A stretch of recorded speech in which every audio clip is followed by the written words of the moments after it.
mata duree nageenya itti fufiinsa qabu fiduuf gahee keenya ni baana jedhuun dhalattoonni naannoo Tigraay kutaa bulchiinsa magaalaa Aqaaqii Qaallitti jiraatan haala waqtaawaa irratti mari'ataniiru. Maricha irratti yaadoleen gareen TPLF gara nagaatti deebi'uu akka qabu, lammiileen nagaa miidhamuu akka hin qabnee fi raayyaa ittisa biyyaa ni deeggarra jedhan ka'aniiru. Gareen shororkeessaa TPLF karoora biyya diiguu qabateen gocha daa'imman abdii boruu waraanatti hiriirsuun karaatti hambisaa jiru irraa of qusachuu akka qabu dhalattoonni Tigraay kutaa magaalaa Aqaaqii Qaallitti dubbatan. የማይጠቅመኝ ድርጅት የሚደግፈው ምን ሆኜ ነው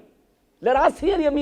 የሚጠቅመኝ የሚጎዳኝ ለይታ አላቅም dhaabbata nan gargaarre kanan deeggaruuf maal ta'eeni waan na fayyaduu fi hin fayyadne adda baasee hin beeku ani namni bishaan daakaa hin beekne daakaa keessa hin seenu yoo du'uu barbaade malee hawaasni kan barbaadu nageenyaa fi tokkummaadha nuun Itoophiyaanonni yoo guutuu taane bareenna kanaaf garee TPLF nageenya jibbu kana walgeenyee mormuu qabna. Tigraay ህፃናት ለጦርነት የሚያሰልፍ ቡድን ነው ይሄ ቡድንን ለአንዴና ለመጨረሻ ጊዜ በቃ ልንለው ይገባል ዳይመንት ትግራይ ወራናፍ ገሬ ሂሪርሲሱዳ ገሬን ኩን ከናፍ ኒ ጋጀቹ ቀምና ራኮ ትግራይ ፊ ኢትዮጵያ ረቲ ኡመሜፍ ኢትጋፈተውማ ወላና ከንፍረቱ ገሬ TPLF ዳ መጋላ ፍንፍኔ ኬሰስ ካንሶቹን እርገምቶን ኒሳ ጅሩ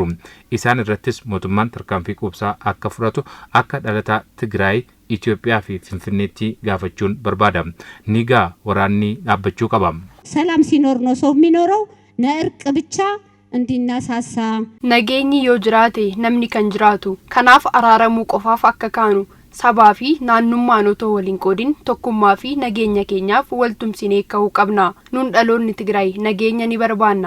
አራረምኒ አከዱፉ ፌና ኡመኒ ትግራይ በከወራና ጅረኒስ ንጋጀቹ ቀቡ ዋቀዮ ነጋአን በየኬኛ ያደቱ ከአንዴም ሁለቴ ሶስቴ እርቅ እምቢ አለ ይሄ ቡድን yeroo tokko qofaa osoo hin taane yeroo lama sadii dhiifamaa fi araarama didee tureera gareen kun kan dhiifama dideef rakkoon isaa kan biraa waan ta'eef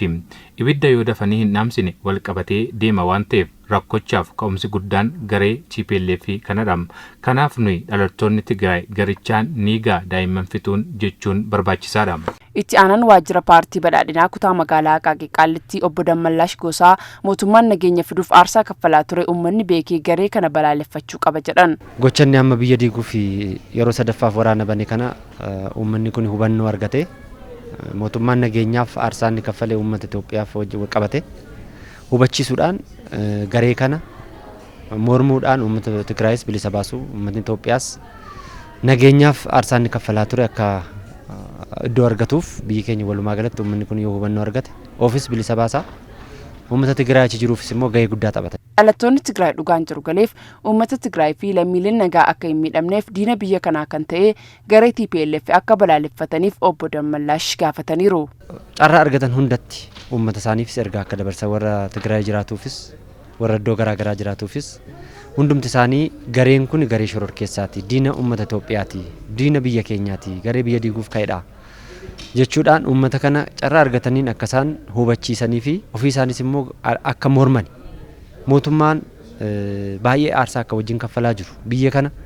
akka uummanni miidhamneef keessumaa uummanni Tigraay yeroo baay'ee aarsaa kaffaleera ammas carraa jijjiiramaa kana keessatti fayyadamaa akka ta'u kaayyoo mootummaan qabatee deemaa jiru akka galma ga'uuf isaanis gahee isaanii bahuu qabu. Raayyaa ittisa biyyaa birmadummaa biyyaa kabachiisaa jiruuf deeggarsa barbaachisaa akka taasisaniif dhalattoonni Tigraay kunneen himanii uummanni Itoophiyaa garee TPLF fi uummata Tigraay adda baasee ilaaluu akka qabu marichaan eerameera.